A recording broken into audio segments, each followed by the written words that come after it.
Hi అండి, నమస్తే. నేను మీ నవ్యశ్రీ. Welcome to eat nonstop. ఇవాళ సెషన్లో అచ్చం స్వీట్ షాప్లో లానే ఇంట్లోనే డ్రై ఫ్రూట్ స్వీట్ ఎట్లా తయారు చేసుకోవచ్చో చూద్దాం. మనకు ముఖ్యమైన వాళ్ళకి లేదంటే మనకి చాలా ఇష్టమైన వాళ్ళకి మనం ఏదైనా స్వీట్స్ తీసుకుని ప్రజెంట్ చేద్దాం అనుకున్నప్పుడు స్వీట్ షాప్కి వెళ్ళి మనం మొట్టమొదట ఆఫ్ చేసుకునే స్వీట్స్ ఏవైనా ఉన్నాయి అంటే అవి డ్రై ఫ్రూట్ స్వీట్సే అవుతాయి. సో ఇలాంటి స్వీట్స్ మనం ఇంట్లోనే ఈజీగా ఎలా తయారు చేసుకోవచ్చో చూద్దాం. అంతకన్నా ముందు మన ఛానల్ని ఎవరైనా ఫస్ట్ టైం చూస్తున్నట్లయితే మన ఛానల్ని సబ్స్క్రైబ్ చేసుకుని కిందన్న బెల్ బటన్ని క్లిక్ చేయండి. ఇంకెందుకు ఆలస్యం, తయారీ విధానంలోకి వెళ్ళిపోదాం. ముందుగా ఇలా బాదాంని తీసుకుని 4 గంటల నుంచి 6 గంటల వరకు నానబెట్టుకుని స్కిన్ని పీల్ చేసి 1 డే మొత్తం అంతా కూడా సన్ డ్రై చేయాలండి. అలా తీసుకున్నవే ఈ బాదం. అలానే జీడిపప్పు, డేట్స్ తీసుకుని ఇలా ఖర్జూరానికి ఉన్న సీడ్స్ని రిమూవ్ చేసి తీసుకోవాలి. లేదా మీకు మార్కెట్లో అవైలబుల్గా సీడ్లెస్ డేట్స్ కూడా ఉంటాయి. పిస్తా పప్పును కూడా తీసుకోవాలి. మనం ఏవైతే నట్స్ తీసుకున్నామో బాదాం, క్యాష్యూనట్స్ అలానే పిస్తాని ఇలా చాప్ చేసి పక్కన పెట్టుకోవాలి. ఇప్పుడు ఒక మిక్సీ జార్ తీసుకుని సీడ్లెస్ డేట్స్ మనం 1 కప్పు తీసుకున్నాం కదా, ఆ కప్పు మొత్తం అంతా వేసుకుని జస్ట్ ఒక 2-3 స్ట్రోక్స్ వచ్చేంత వరకు మిక్సీ పట్టుకుని పక్కన పెట్టుకోవాలి. స్టవ్ ఆన్ చేసి ఫ్రైయింగ్ ప్యాన్ పెట్టుకుని 2 టేబుల్ స్పూన్ల నెయ్యి యాడ్ చేసుకుని ఆ నేతిలో చాప్ చేసి పెట్టుకున్న బాదాం పలుకులు, జీడిపప్పు పలుకులు వేసుకుని బాగా ఫ్రై చేసుకోవాలి. ఈ 2 ఫ్రై చేసి పక్కకు తీసుకున్న తర్వాత పిస్తా పప్పుని ఫ్రై చేసుకోవాలి. పిస్తా పప్పుని కొంచెం గార్నిష్ కోసం పక్కకు తీద్దామని నేను విడిగా ఫ్రై చేస్తున్నానండి. లేదనుకుంటే మీరు మొత్తం కలిపి అట్ ఏ టైం ఫ్రై చేసుకోవచ్చు. మంచి గోల్డెన్ కలర్ వచ్చేంత వరకు ఫ్రై చేసుకుని వేరే ప్లేట్లోకి ట్రాన్స్ఫర్ చేసుకోవాలి. ఇప్పుడు నేను పిస్తా పప్పును కూడా యాడ్ చేసుకుని ఫ్రై చేసుకుంటున్నాను.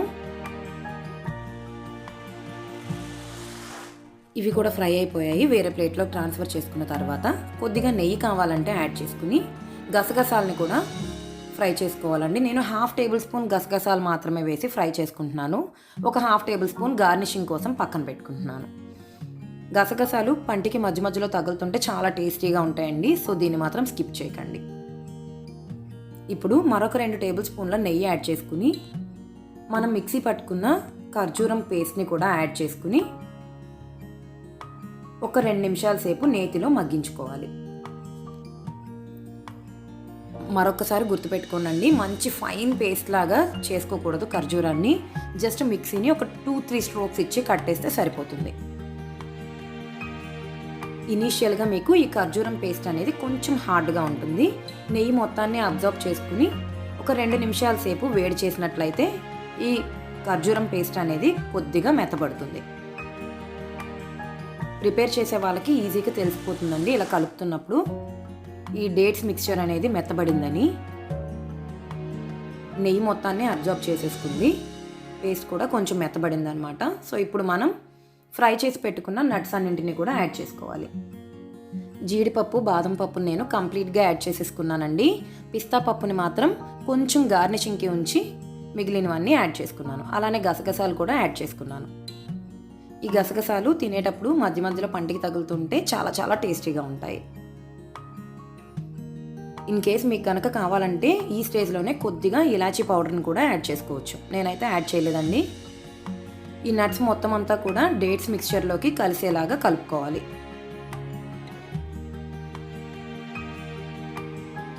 ఇలా బాగా కలుపుకుని ఒక ముద్దలాగా ప్రిపేర్ చేసుకున్న తర్వాత ఫ్లేమ్ ఆఫ్ చేసేసి ఒక 5 నిమిషాల సేపు చల్లారనివ్వాలండి. మరీ రూమ్ టెంపరేచర్కి వచ్చేంత వరకు చల్లార్చుకోకూడదు, లైట్గా గోరువెచ్చగానే ఉండాలి.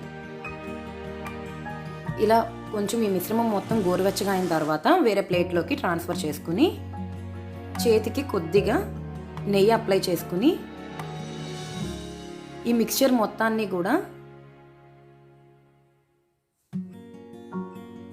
ఇలా ఒక సిలిండర్ షేప్లో ప్రిపేర్ చేసుకోవాలన్నమాట. మీ ఇష్టం అండి. ఇలా మీరు స్లైసెస్ లాగా ప్రిపేర్ చేసుకోవడం ఇష్టం లేకపోతే ఇప్పుడే మీరు లడ్డూలాగా కూడా ప్రిపేర్ చేసేసి పక్కన పెట్టుకోవచ్చు. మఫిన్ మౌల్స్ ఉంటాయి కదా, అలాంటి మౌల్స్ తీసుకుని ఒక్కొక్క లడ్డూని ఒక్కొక్క మౌల్డ్లో పెట్టేసుకున్నా సరే చాలా చాలా బాగుంటాయి ప్రజెంట్ చేయడానికి. అలా కాకుండా ఇలా మీరు ఒక సిలిండర్ షేప్లో ప్రిపేర్ చేసుకుని ఒక 1 అవర్ వరకు ఫ్రిడ్జ్లో పెట్టుకుని స్లైసెస్లా కట్ చేసుకున్నా సరే చాలా చాలా బాగుంటాయి. నేనైతే ఇలా ప్రిపేర్ చేస్తున్నాను. ఇప్పుడు పైనుండి చూడడానికి మనకి కొంచెం కలర్ఫుల్గా అనిపించాలి కాబట్టి కొద్దిగా పిస్తా పప్పుని అలానే గసగసాలని కూడా ఇలా చల్లుకుని ఈ సిలిండర్ షేప్లో మనం ప్రిపేర్ చేసుకున్న మిశ్రమాన్ని దానిపైన ఇలా రోల్ చేస్తున్నాను. కలర్ కాంట్రాస్టింగ్గా ఉంటుంది కదండి, గ్రీన్ అలానే మెరూన్, అందుకని పిస్తా పప్పును నేను గార్నిషింగ్కి ఇలా తీసుకున్నాను అనమాట. ఇప్పుడు ఒక బటర్ పేపర్ తీసుకుని మనం ప్రిపేర్ చేసుకున్న మిక్చర్ని దానిపైన పెట్టుకుని ఇలా బటర్ పేపర్తో నీట్గా మరొకసారి రోల్ చేసుకోవాలి. ఎందుకంటే దానిపైన మన ఫింగర్ ప్రింట్స్ ఏమైనా పడే అవకాశం ఉంది కదండి. అలా కాకుండా మీరు ఇట్లా బటర్ పేపర్తో ఇంకా నీట్గా స్మూత్ ఫినిషింగ్ వచ్చేలాగా రోల్ చేసుకోవచ్చు అనమాట. అదే కాకుండా ఇలా మీరు ఎడ్జెస్ని క్లోజ్ చేసుకున్న తర్వాత మరొకసారి రోల్ చేసుకుని ఫ్రిడ్జ్లో పెట్టుకున్నట్లయితే పైనంతా డ్రై అయిపోకుండా చక్కగా గట్టిపడుతుంది. అలా గట్టిపడడం వల్ల మీరు కట్ చేసుకున్నప్పుడు స్లైసెస్ అనేవి చాలా నీట్గా వస్తాయి. ఇప్పుడు 1 అవర్ వరకు నేను ఫ్రిడ్జ్లో పెట్టి తీసానండి. ఇప్పుడు మనం పీసెస్గా కట్ చేసుకుందాం ఈ రోల్ని. ఇంత ప్రాసెస్ అవసరం లేదు అనుకున్నట్లయితే మీరు లడ్డూలాగా ప్రిపేర్ చేసి కూడా మీరు మఫిన్ మౌల్స్లో పెట్టి ప్రజెంట్ చేయొచ్చు. నేను ఇట్లా స్లైసెస్లా కట్ చేసుకున్నానండి. ఇంకా మీకు ఎక్స్ట్రా డెకరేషన్ కావాలనుకుంటే కొద్దిగా గసగసాలు పక్కన చల్లుకొని ఈ స్లైసెస్ని గసగసాల్లో రోల్ చేయొచ్చు. ఈ స్టెప్ పూర్తిగా ఆప్షనల్ అండి, గార్నిషింగ్ కోసం. అవసరం లేదనుకుంటే స్కిప్ చేసేయచ్చు. సో మన డ్రై ఫ్రూట్ స్వీట్స్ పర్ఫెక్ట్గా రెడీ అయిపోయాయి. సో మీరు కూడా ట్రై చేసి మీకు ఎలా అనిపించిందో నాకు కామెంట్ సెక్షన్లో తెలియచేయండి. మీకు కనుక ఈ వీడియో నచ్చినట్లయితే లైక్ చేసి, షేర్ చేసి, కామెంట్ చేయండి. తప్పకుండా సబ్స్క్రైబ్ చేసుకోండి ఫ్రెండ్స్. Thanks for watching.